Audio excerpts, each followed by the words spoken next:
उन्वान है नई तालीम पॉलिसी के तनाजुर में असातिज़ा से तवक्कुआत। मुखर्रिर है डॉक्टर बदरुल इस्लाम साहब से मैं गुजारिश करूँगा कि वो अपने खिताब से नवाजें। जनाब सदर, इस इजलास के सदर सोसाइटी, मुअज़्ज़िज़ सामीन, अस्सलाम वालेकुम। पहले तो आप सबके लिए खुशखबरी है कि ये हमारा चौथा इजलास का आखिरी लेक्चर है।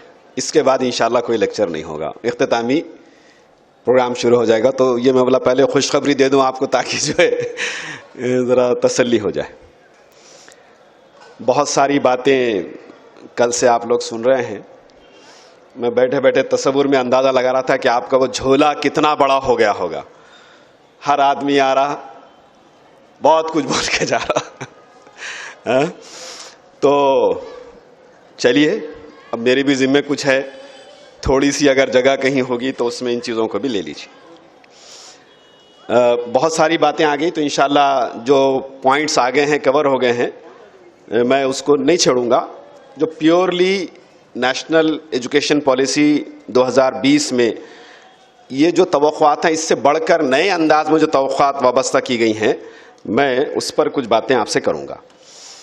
एक बात तमहीदन, कुछ चीज़ें नोट थी लेकिन वक्त की तंगी से मैं उसको ड्रॉप करता हूं।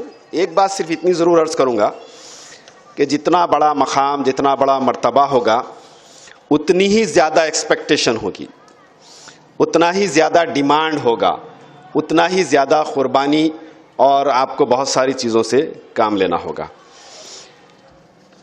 कौमी तालीमी पॉलिसी 2020 ने ये लिखा कि असातिज़ा की हैसियत के बारे में वो लिखते हैं कि असातिज़ा हकीकत में हमारे बच्चों का मुस्तकबिल संवारते हैं, इसीलिए वो कौम के मुस्तकबिल को भी बनाने वाले होते हैं।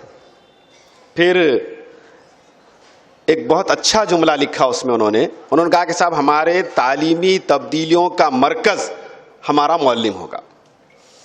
एक बहुत बड़ा एजाज़ और बहुत बड़ी जिम्मेदारी उन्होंने दी है कि अब सारे एजुकेशनल चेंजेस जो होंगे वो जो है उसमें टीचर जो है वो सेंट्रल पॉइंट होगा। उसको इतना उन्होंने समझिए एम्पावर करेंगे कि वो जो है उन पूरी इस्लाहात को नाफिज करने वाला जो है वो बन जाएगा। फिर आगे उन्होंने कई चीज़ें सुझाई हैं। पहली चीज़ वो कहते हैं कि साहब, अब पूरा एजुकेशन सिस्टम ये मल्टी डिसिप्लिनरी होने वाला है। कसीरुल जहद उलूम का इक्तिसाब, उर्दू में पता नहीं कहाँ तक मैं सही ट्रांसलेशन कर पा रहा हूँ उसका। तो अब सिर्फ ये नहीं होगा कि मैं सिर्फ साइंस टीचर हूँ, मैं लैंग्वेज टीचर हूँ, मैं सोशल स्टडीज पढ़ाता हूँ, दीगर उलूम से मेरा कोई लेना देना नहीं है। तो ये चीज़ ख़त्म हो जाएगी। तो अब पहली जिम्मेदारी मेरी, आपकी, मैं माशाल्लाह काफ़ी, मुझे तो ऐसा लगता है कि आप में से कोई भी बहुत जल्द रिटायर होने वाला नहीं है, कुछ साल तो यकीनन लगेंगे। तो अब पहली जिम्मेदारी आपकी मेरी ये होगी कि हम मल्टी डिसिप्लिनरी अप्रोच को अपनाने के लिए अपने सब्जेक्ट के अलावा दीगर उलूम का भी मुताला करें। एक ज़माना था कि इसको बांटा गया, साइंस, आर्ट्स, कॉमर्स में, फिर साइंस में भी बांटा गया और हमने कॉमर्स, आर्ट्स और साइंस की स्ट्रीम अलग कर दी, बिल्कुल वाटर टाइट कंपार्टमेंट बना दिए। अब यह है कि नहीं साहब, अब साइंस के साथ आप म्यूजिक भी पढ़ सकेंगे, फिजिक्स वाला सिविक्स भी ले सकेगा, और उर्दू वाला जाकर कोई आपके जो है बॉटनी भी ले सकेगा। तो ये जो एक बहुत बड़ी तब्दीली आने वाली है, इसके लिए हमको तैयारी करनी होगी। और ऐसा ना हो कि साहब हम जो है अधूरे रहें और बच्चों से हमारी तवक्को कुछ ज़्यादा हो। तो पहला पॉइंट मेरा ये है कि मल्टी डिसिप्लिनरी अप्रोच को हमको जो है इख्तियार करना है।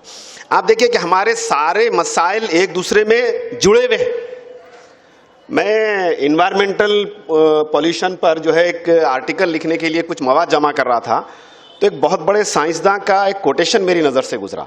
उसने कहा कि हम माहौलियाती आलूदगी या माहौलियाती बहरान के लिए साइंस को जिम्मेदार समझते हैं और साइंस से तवक्को करते हैं कि वो माहौलियाती बहरान का खात्मा करेगी। लेकिन मुझे बहुत गौर व फिक्र के बाद ये मालूम हुआ कि माहौलियाती बहरान का असल हल मजहब के पास है। इतनी पते की बात कह दी उसने कि कुछ न पूछी। अब इसका मौका नहीं है और न मेरा मौजू है कि उस पर मैं जाऊं। तो ये देखिए आप, माहौलियात का बहरान कहाँ और कहाँ आपका साइंस और कहाँ आपका मजहब। तो बहरहाल हमारे मुताले की जहतें जो है, डायमेंशंस जो हैं, उनको हमको बहुत वसी करना होगा। अपने दुनिया का जो हमारा जो विजन है, दुनिया की जो फहम है, उसको बहुत हमको कुशादा करना होगा। दो हमारी सतह हैं, देखिए, एक तो हमारा एकेडमिक लेवल है और दूसरा प्रोफेशनल लेवल। इस पर काफी बातें आ गई। दूसरा बड़ा चेंज जो एक्सपेक्टेड है टीचर से, वो ये है कि हमको बच्चों को सिखा देना नहीं है, बल्कि कैसे सीखा जाता है ये बताना है। फर्क है, एक है एक्सप्लेन करना, कुछ बातें बताना, लर्निंग, और एक है हाउ टू लर्न। अब आप देखिए कि इसमें बहुत तेजी से हमको बढ़ना है कि अब बच्चा आप पर, मुझ पर मुनहसिर नहीं है। उसके सामने मालूमात का इतना खजाना है कि सैकड़ों साल बाद भी जो है उसको पूरा नहीं कर सकता वो। तो अब हमको बच्चों को ये बताना है कि आप अपने मुफीद मतलब चीज इसमें से क्या निकालें। वो जो कल मिसाल आई सोने की कान की के साथ कई किलो, बाज़ वक़्त कई कुंटल रेती आपको छाननी होगी, वो मिट्टी दूर करना होगी, तब आपको सोने का वो जो है एक जर्रा मिलेगा। तो आज इल्म के मामले में भी यही है। अभी सर ने बताया कि 74 दिन में इल्म दुगना हो रहा है। पता नहीं अब आगे कितने दिनों में क्या होने वाला है। एक आप क्लिक कर दीजिए, वेबसाइट इतनी आती कि वो एक टॉपिक पर वेबसाइट पढ़ते पढ़ते जिंदगी खत्म हो जाती। लोगों ने बताया कि हर सेकंड 40,000 फाइल्स अपलोड होती। कल ये भी बात आ गई कि साहब इधर एक थ्योरी नहीं आई कि घंटे भर में उसका रद्द भी आ जाता। तो बहरहाल अब ये सिचुएशन ये डिमांड करती है कि हम बच्चे को कंटेंट तो पढ़ा ही रहे हैं, उसको दे रहे हैं, लेकिन उसको सबसे बड़ा आर्ट जो देना है वो how to learn, learning to learn. चौथी चीज इस पर मैं आपकी तवज्जो चाहता हूं, वो ये है कि हमको अपने बच्चों में तनकीदी सोच पैदा करना है, क्रिटिकल थिंकिंग। अभी तक हमारा जो मामला रहा, शायद कम हो गया होगा, हम बच्चों को सवाल करने पर, कोई नई बात बताने पर हमारे पास जो है मायूब समझा जाता। उस्ताद की बेअदबी, बहुत होशियार होगा, अच्छा हमसे, मेरे से सवाल कर रहा, ओहो बहुत बड़ी गुस्ताखी। माँ बाप भी बोलते हैं ना, इस सर को कुछ नहीं बोलना, कुछ नहीं पूछना। नहीं, ये करके हमने अपने बच्चों की तनकीदी सोच को दबा दिया, हमने उनको भेड़ बकरी बना दिया। और आज जो पूरे भारत का और पूरी दुनिया का जो देखेंगे ना आप, उसमें आप देखेंगे कि इस चीज का सबसे बड़ा दखल है। हमको जो बोले हम भक्त बने हुए हैं, हमको जो बोले सुनने को तैयार है, हम जो मुसीबत बोले आप डालिए, हम खुशी खुशी झेलने को तैयार है। हम उसका क्रिटिकल रिव्यू नहीं लेते। आप जो हुक्म मेरे आका, बस कोई सवाल करने को तैयार नहीं है, और सवाल करने को डिस्करेज भी किया जा रहा है।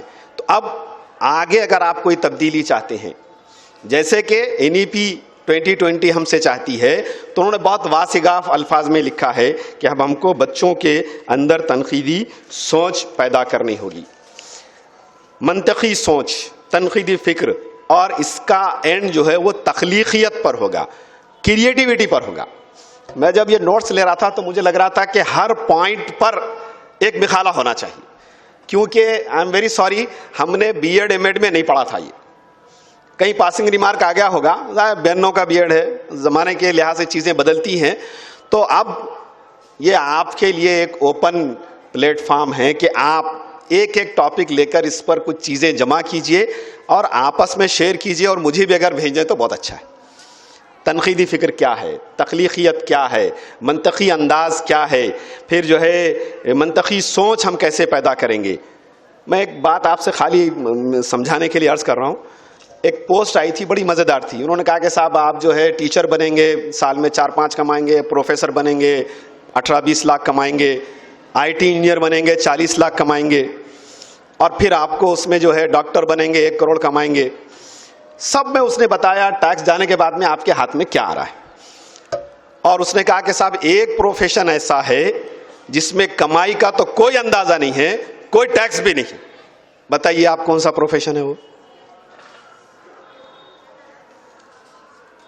बाबा बनना। हाँ, बाबागिरी, अब क्या बोलेंगे उसको। कोई इनकम टैक्स नहीं, सारे लोग आपके कदमों में पड़े हुए हैं। और ये वो क्यों उनका बिजनेस चमक रहा है? 2000 करोड़ 5000 करोड़ फौज, हमारी पुलिस भी जाने को डरती वहां पे कि उतना बड़ा मठ है, इतना बड़ा आश्रम है, सबसे कामयाब बिजनेस है। तो उसने बच्चों को उसने वो कर रहा था वो कि भाई अगर तुमको कुछ बनना है तो बाबा बन जाओ, बहुत अच्छा मौका है। ये इसलिए हो रहा कि बड़े बड़े पढ़े लिखे, हम साइंस पढ़ रहे हैं, कितने सारे हमारे पास साइंसदान हैं, वो सारी साइंस पढ़े हुए हैं, साइंसदान नहीं बन सके क्योंकि अंदर वो सोच ही पैदा नहीं। हमारे मिनिस्टर जाते, कोई एक बाबा थे, वो दरख्त पे बैठे हुए रहते थे पैर लटका के, हमारे बड़े बड़े मिनिस्टर जो लॉ किए हुए और पता नहीं क्या क्या किए हुए, उनके पैर को सर पे लेके आशीर्वाद लेके आते थे। ऐसी 50 मिसालें। ये इसलिए हुआ कि हमने अपने बच्चों में तख्लीकियत को, सोच को, तनकीदी फिक्र को जो है हमने पनपने नहीं दिया। आप सिंपल में सवाल है मेरा आपका, कोई एक मोटरसाइकिल ऐसी बताइए जो इंडिया का ओन प्रोडक्शन है, कोई कार बताइए, और आप देखिए कि क्या हो रहा है। वो एम्बेसडर बेचारी गवर्नमेंट के जान पे चढ़ रही, वो भी पता नहीं, वो भी धीरे धीरे वहां से भी हटते जा रही। हमारी तालीम का मिसाल मैं देता हूं, मेरा भांजा देवगिरी में पढ़ा, बोलने में हर्ज नहीं है, मेरा आपका सबका मसला है, देवगिरी के इंजीनियरिंग कॉलेज में पढ़ रहा हूं, फाइनल ईयर में आ गया। उन्हें बोला मामा, वो हमारे फर्स्ट ईयर के बच्चों ने में से एक के पेरेंट की स्कूटर खराब हो गई थी, वो लेके आए, बोले अब उसको दुरुस्त क्या करते, ये पूरा खोल के रख दिए। बोले अब परेशान हो रहे कि अब इसको जोड़ना भी नहीं आ रहा, और अब्बा तो गुस्से में आएंगे। अब्बा को तो वही शान से बोल के लाए थे कि हम तो बी मैकेनिकल कर रहे हैं, हम दुरुस्त करके लाएंगे। तो बोले सब बच्चों ने कंट्रीब्यूशन करे, 4000 रुपये जमा करे, एक मैकेनिक जिसके पास कोई डिग्री नहीं है उसको बुला के लाए, उसने स्कूटर बना के दिया। अभी सर ने कहा ना कि भाई अनएम्प्लॉयबल, ऐसे डिग्री तो है, फर्स्ट क्लास भी है। कल सर ने बताया कि एक बच्चे ने 98% लिया बीएड में, तो B+ भी आ गया तो बहुत शादी हो जाती थी।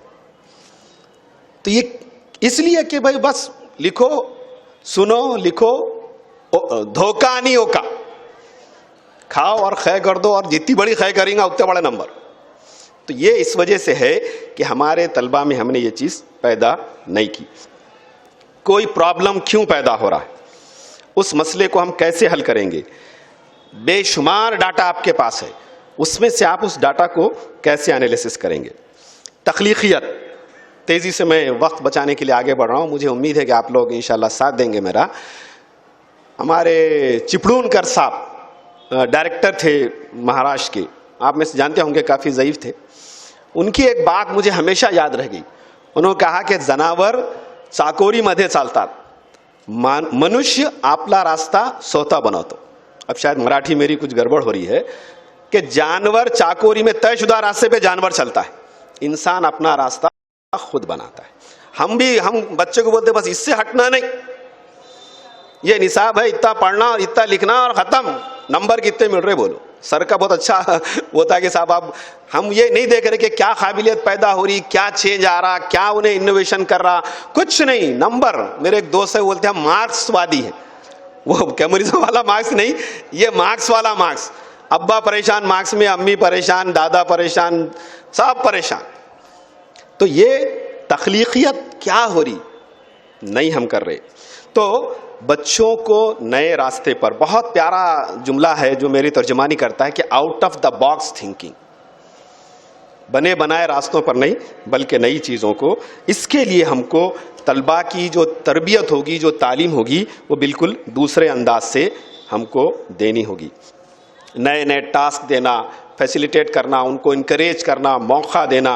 और इसीलिए अभी आपको एक अच्छी बात मैं बताऊं कि हमारे औरंगाबाद के म्यूनिसिपल कॉरपोरेशन के स्कूल के बच्चों ने एक सैटेलाइट बनाया, और अभी पिछले हफ्ते ही वो तिरुवनंतपुरम से लॉन्च भी हुआ। मामूली बात नहीं है ये। कॉरपोरेशन के स्कूलों का हाल सारी दुनिया जानती, लेकिन वहां पर वो कौन है, उसके पीछे एक टीचर का दिमाग काम कर रहा है। और खुदा का शुक्र है कि उसमें एक मुस्लिम लड़की है, एक मुस्लिम लड़का है, 10 बच्चों में से। शुक्र मनाना चाहिए, ऐसा टैलेंट है। हमको जरूरत है कि हम उस टैलेंट को, बच्चों की वो जो है आगे बढ़ाने की कोशिश करें। तो ये अब आप देखिए, हमारा अब तक पढ़ाने का जो पुराना अंदाज था, जो तवक्को थी, वो अब बिल्कुल बदल जा रही। और अगर ये बदलेगी तो सोच बदलेगी, सोच बदलेगी तो इंडिया बदलेगा। वरना फिर वो तो आप आए हैं, हम भी आए हैं, क्या क्या कार है नुमाया कर गए, बीए हुआ, नौकर हुए, पेंशन मिली, मर गया। अब पेंशन भी नहीं मिलने वाली। आप सब शायद न्यू पेंशन में होंगे, पेंशन भी नहीं मिलने वाली, बगैर पेंशन के मर जाना है। तो ये बात। फिर तलबा के अंदर जज्बे तजस्सुस को परवान चढ़ाना, क्यूरियासिटी। ये देखिए, मैं बहुत छोटे छोटे अल्फाज बोल रहा हूं आपसे, लेकिन इसमें एक दुनिया आबाद है। ये खाली सबक पढ़ के नोट्स लिख के लेसन नोट बना के हेडमास्टर के टेबल पर रख के जाके कुछ बोल देना नहीं। इसके लिए आपको बहुत गैर मामूली मेहनत करना होगी। वो बहुत आसान है, मैंने भी लिख के ला लिया। 9 पेज लाया, आप 10 पेज 12 पेज लिख के ला सकते, बिठा के सुना सकते, आसान काम। लेकिन उसको प्रैक्टिकली कैसे आप बच्चों से करवा के लेंगे, इस पर सोचने में आपका दिमाग का पानी होगा और फिर उस पर जो है आपको काम करना होगा। अगली चीज उन्होंने कहा कि हमको अपने तलबा को हालात से मुताबिकत पैदा करने वाला बनाना है। जरा जरा सी चीजों में हमारी जो परेशानियां हो रही, आप देखेंगे ना तो इतनी प्यारी चीजें हैं ये कि पूरे समाज को बदल के रख देगी। और इसका वास्ता हमारा टीचर बनेगा, हालात से मुताबिकत पैदा करना। कंप्यूटर, अभी सर ने बात कही कि दिलचस्प हमारी तालीम हो। मेरा छोटा बेटा 9th में था, हम लोग कहीं गए, 2-3 दिन के बाद घर आए तो वो नेट पे चूंकि सारी सीरियल्स महफूज रहते, तो वो तारक मेहता के वो 2-3 सीरियल जो मिस हो गए थे वो निकाल के देखा उसने। मैं बोला बेटे आप इतने उससे जो है तवज्जे से वो सीरियल देख रहे, जरा पढ़ाई। तो एक जुमला बोल के वो चला गया और उसने मुझे और सारे टीचर एजुकेटर्स को और टीचर्स को जिंदगी भर का होमवर्क दे दिया। उसने कहा कि काश कि स्कूल की तालीम भी सीरियल जैसी दिलचस्प होती। खत्म। मैं बोला आप तो ये मेरे लिए, और इत्तेफाक उसके बाद में फिर हम जो है बीएड कॉलेज में आ गए। मैं बोला अब एक होमवर्क लेके आ गए यहाँ कि हमको अपनी तदरीस को इतना जानदार बनाना होगा कि सीरियल बच्चे छोड़ें। अभी सर ने बोले कि साहब डाटा खत्म हो गया इसलिए मैं मजबूरन तुम्हारी सूरत को नहीं देखूंगा, तो क्या करूंगा। बच्चा डाटा बंद करके मेरी आपकी चीजों को देखे। आप हमारे काफी यंग लोग हैं, जब हम जो है 67 की पैदाइश है, 70, 72, 75 में हार्ट अटैक बोले तो हमारी भी हालत खराब हो जाती थी, ऐसा लगता था कि क्या होगा। अब 5वीं 7वीं का बच्चा ओपन हार्ट सर्जरी मालूम, बाईपास मालूम, एंजियोग्राफी मालूम, एंजियोप्लास्टी मालूम, वो जो है फर्स्ट क्लास। आप लफ्ज बोलो, उन्हें अपना टाइप करा, टाइप भी नहीं करता, खाली बोलता। वो आपका वो गूगल वाला क्या है वो बता देता, उसको बताता नहीं बताता। अब हमारा इल्म बच्चों से कम ना हो, तो ये हमको जो है इस तरह से हमको भी एडजस्ट होना है और बच्चों को भी नए हालात से। एक नया वर्ड आजकल आ रहा है, बीएड में भी दाखिल हो गया, वो एक्सपीरियंशियल लर्निंग, तजुर्बी इक्तिसाब, कि अब जबानी जमा खर्च बंद। अब हमको बच्चों को अमली तौर पर तजुर्बात के जरिए से हमको जो है उनको तालीम देना है। रट्टू तोते नहीं, रटने वाले तोते अब हमको नहीं चाहिए। वो 6ठी या 7वीं में उर्दू में अभी भी सबक है, वो हम पढ़ा रहे, लेकिन हम क्या कर रहे, वो सबक भी रटा रहे बच्चे को। क्या है वो आपका वो जुमला बहुत अच्छा है उसमें कि भाई शिकारी आते हैं, जाल डालते हैं, परिंदों को पकड़ के लेके जाते। ये कौन बोल रहा, वो तोता बोल रहा जिसको साधु ने ये सिखाया था। इसलिए तो नहीं सिखाया था उसको कि भाई रटो और तुम भी जाल में फंस के चले जाओ। तो बिल्कुल ये हमारे निज़ाम तालीम का खुलासा है आज का, कि हम रट्टू टोटे बना रहे हैं। तो अब हमको तजुर्बाती इल्म पर जोर देना है। तालिब इल्म मरकूज, ये तो बीएड में भी आपके सुनते सुनते कान पक गए, इसको छोड़िए। डिस्कशन मेथड, टॉपिक लाइए, उसका पहले से ऐलान कर दीजिए, उस पर बच्चे कहाँ से मालूमात हासिल कर सकते हैं ज़राए बता दीजिए उनको, और उस पर उनसे डिस्कशन कराइए। गुफ्तगू में, डिस्कशन में बहुत सारी बातें आती, एक पॉइंट कई पर तरीके से आता है, हम तो इसको बिल्कुल अवॉइड करते। महमूद हमारे सर मसूद सर जब मुझसे बात कर रहे थे प्रोग्राम की, तो मैंने कहा कि सर मेरी एक रिक्वेस्ट है कि तकरीर कम हो, डिस्कशन और सवाल जवाब हम ज्यादा रखें। तो वो उससे आपकी भी चीज, कोई जरूरी नहीं कि मैंने जो कुछ सोच के आया वही सब कुछ हो, मेरे से अच्छे आइडियाज आपके पास भी हो सकते हैं। ये तो उसी वक्त पता चलेंगे ना जब हम किसी बात पर। तो वैसे ही बच्चों का भी मामला होता है। तो अब चॉक एंड टॉक, स्टॉप, खत्म। अब जो है वो पूरा हुलिया बिगाड़ के क्लास से निकलने में कमाल नहीं है। अब वो एक जमाने की जरूरत थी वो। अब तो ये है कि आप कितना अच्छी तरह से उसको आप वो करते हैं। एक और नया लफ्ज टीम लर्निंग, टीम टीचिंग भी है और एक टीम लर्निंग है कि अब बच्चों को इज्तिमाई इक्तिसाब पर जो है उनको जोर देना है। और ये फिर एक ऐसा मौजू है ये कि इस पर आप लोग काम कीजिए। नेट पे जाइए, बेशुमार चीजें मिलेंगी और कुछ प्रैक्टिकल्स कीजिए। और अब तो सोशल मीडिया का ज़माना है, वैसे वीडियोस बनाकर आप अपलोड कीजिए ताकि आपके वो दूसरे बहन भाई टीचर हजरात जो दूसरे स्कूलों में हैं वो भी देखकर कुछ नया कर सके और आपके लिए ये सवाब जारिया बन सके। सवालात की हौसला अफजाई, इस पर गुफ्तगू हो गई। एक और तवक्को जो बहुत पहले से असातिज़ा से की जाती है, एनईपी ने भी उसको दोहराया, वो है तलबा की किरदार साजी। आपके उदगीर के किसी उस्ताद के बारे में मालूम हुआ कि काफ़ी पुराने थे वो, तो उनका मामूल ये था कि साहब वो स्कूल के बाद भी हर बच्चे पे नज़र, पुरानी बात है काफ़ी 50-60 साल पुरानी, कौन बच्चा कहाँ जा रहा, गाली दिया, खड़े होके पेशाब करा, फिल्म में चले गया तो क़यामत आ गई। तो सिर्फ मेरी आपकी जिम्मेदारी 5 घंटे की नहीं है, हमको उनके किरदार, पहले तो हमको अपना रोल मॉडल बनना है। मैं बहुत सारी आपको भाषणबाजी करूं और अमल का जब वक्त आए डिसिप्लिन चीखता रहूं और मैं खुद लेट हो जाऊं, अमानतदारी दयानतदारी की बातें करूं और मैं जो है आपको गलत रास्ते सुझाते रहूं, तो ये नहीं होगा। तो बच्चों की किरदार सारी बहरहाल ये भी जो है आगे हमको करना होगा। एक बात मैं आपसे अर्ज करूं कि हमारा आज का तालीमी निज़ाम बेहतरीन प्रोफेशनल्स तैयार कर रहा, अच्छा इंसान नहीं बना रहा। 50 वाक़यात, डॉक्टर्स ने ऐसा कर दिया, इंजीनियर ने ये कर दिया, उसने वो कर दिया। मैं समझता हूँ कि खून की गर्दिश से ज्यादा करप्शन की गर्दिश हो गई समाज में। आपका मेरा खून इतना गर्दिश नहीं करता जितना, अरे पैदा हुए तो करप्शन, मरे तो भी करप्शन। बंबई में मुर्दे जलाने के वास्ते भी आप खाली लिया कर रख दो, 3 दिन नंबर नहीं आता आपका।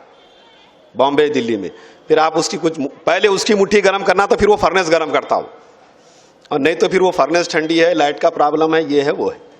मर्रा सामने, उसको बोलता पहले 50,000 1 लाख दो। अरे भाई वो एक्सीडेंट का केस है यार, मालूम नहीं हम कैसे उठा के लाए उसको, परवाह नहीं, इतने पैसे जमा करे तो मैं हाथ पकड़ूंगा, नहीं तो नहीं, मरो, मरा मरे मरे। तो ऐसी 50 मिसालें आपको दी जा सकती हैं। तो अच्छा इंसान बना, इसका खमियाजा आप मैं सब भुगत रहे।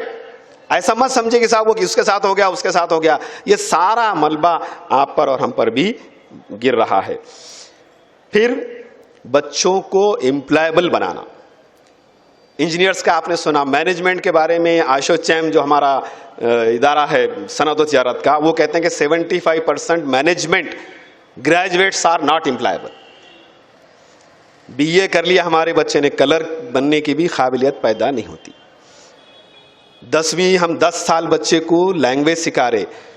आप देखिए हेडमास्टर हजरात मेरी बात को सपोर्ट करेंगे कि बच्चा 10वीं के बाद या 12वीं के बाद टीसी की एप्लीकेशन कहाँ से लिख के लाता, खुद लिखता क्या कोई तो भी और लिख के देता उसको, वो अम्मी चचा फुप्पू कोई रहते वही सुन रहे हैं। आजकल अनएम्प्लॉयमेंट तो हमको मालूम था कि साहब बेरोजगार, अंडर एम्प्लॉयमेंट कि आप जिस सलाहियत के काबिल हैं उससे कमतर जॉब में आपको जाना पड़े, इसकी तफसील में आप देख लीजिए। और एक तीसरा है माल एम्प्लॉयमेंट कि आप में जी आप तैयार तो किसी और काम के लिए होते लेकिन किसी ऐसे काम से आपको मुताल्लिक कर दिया गया जो आपका नहीं। तो अब ये चलने वाला नहीं है, अब हमको जो है सही तौर पर उसको एम्प्लॉयबल बनाना है। कंसेप्चुअल क्लैरिटी, देखिए जितना बच्चे का तस्वुरात वाजे होंगे, खासतौर से मैथ साइंस में, इवन सोशल साइंस में भी, लैंग्वेज में भी, उस कदर उसमें जो है आपके जो है बच्चे में काबिलियत पैदा होगी और वो किसी काम का बन सकेगा। तो एक कंसेप्चुअल क्लैरिटी की बात है। फिर एक और चीज़ जो उन्होंने कही वो कसीर लिसानी। अभी अब तक हमारा जो सेमी इंग्लिश वाला मामला चल रहा था, अब उसमें जो बहुत वाज़े तौर पे लिखा कि 1st to 8 मदर टंग में तालीम होगी और 8 के बाद जो है सेमी इंग्लिश हो जाएगा, और जहाँ मौका होगा तो आला तालीम भी जो है आपके रीजनल लैंग्वेज में देने की कोशिश। दस्तूरी अक़दार का फ़रोग़, कल हमारे पास बात हो रही थी, तो इस पहलू से अगर हम बच्चों में ये दस्तूरी अक़दार, क्रिटिकल थिंकिंग, तख्लीक़त अगर पैदा कर दें तो ये जो निगेटिव असरात होंगे इसके वो खुद ब खुद ख़त्म हो जाएंगे। तो दस्तूरी अक़दार का फ़रोग़, कसीर लिसानी कल्चर, तालिब इल्म की इनफरादियत का एहतराम। वो 2 फिल्में कौन सी आई थी आपके, तारे ज़मीन पर और 3 इडियट्स, उसके मज़ामीन को ताज़ा कर लीजिए। ज़बरदस्ती अपनी चीज़ें बच्चों पर मत होती है। एक और चीज़, IQ हमने पढ़ा, इंटेलिजेंस कोशेंट, अब आ गया इमोशनल कोशेंट, अब आ गया सोशल कोशेंट। और अब जो कंपनियां एम्प्लॉयज को ले रही हैं, अपने जो रिक्रूटमेंट कर रही हैं, उसमें वो IQ से ज्यादा अहमियत इमोशनल क्वेश्चन को दे रही है, उससे ज्यादा अहमियत सोशल क्वेश्चन को वो दे रही हैं। और इम्तिहानी निज़ाम में भी बहुत सारी तब्दीली आने वाली है। आखिर में मैं एक पैराग्राफ पढ़कर अपनी बात को समेट रहा हूँ, वो ये कि असातिज़ा से वाबस्ता इन तवक्कुआत को पूरा करने के लिए बजा तौर पर बहुत काबिल, बासलाहियत और डायनामिक असातिज़ा की ज़रूरत होगी। इसलिए ये पॉलिसी कहती है कि अब सिर्फ और सिर्फ बहुत ज़्यादा बेहतरीन और काबिल तरीन अफराद ही को पेशे तदरीस में दाखिले की इजाज़त होगी और इस पेशे में उनकी मुस्तकिल पेशा वाराना इर्तिक़ा की कोशिश की जाएगी। और बजा तौर पर वो असातिज़ा जो अपने आप को मेमार क़ौम साबित करेंगे, उन्हें समाज में हर सतह पर अहमियत, इज़्ज़त और एहतराम का मकाम दिया जाएगा। उनके मसाइल का भरपूर इदराक किया जाएगा, मुलाज़मत के हालात को बेहतर बनाया जाएगा, उनको बाइख्तियार बनाया जाएगा और उनको आला मकासिद के हुसूल की आज़ादी दी जाएगी। और आखिर में ये सारे काम होंगे एक अकाउंटेबिलिटी मैकेनिज़्म के साथ। उन्होंने कहा कि और बजा तौर पर उनसे मतलूबा नताइज के हुसूल के लिए बाज़पुर्स यानी अकाउंटेबिलिटी भी की जाएगी। बहुत प्यारी, बहुत खुशकुन बातें हैं। आइए, अजान हो चुकी है, हम सब मिल के दुआ करें कि अल्लाह ताला जो है इन अज़ाइम को कबूल करे और वाकई असातिज़ा अपने आप को मेमार क़ौम साबित करें और समाज भी जो है उनको उनका इज़्ज़त और मकाम और मर्तबा दे। व आखिर दावाना अनिल हम्दुलिल्लाहि रब्बिल आलमीन। अस्सलामु अलैकुम व रहमतुल्लाहि व बरकातुहू।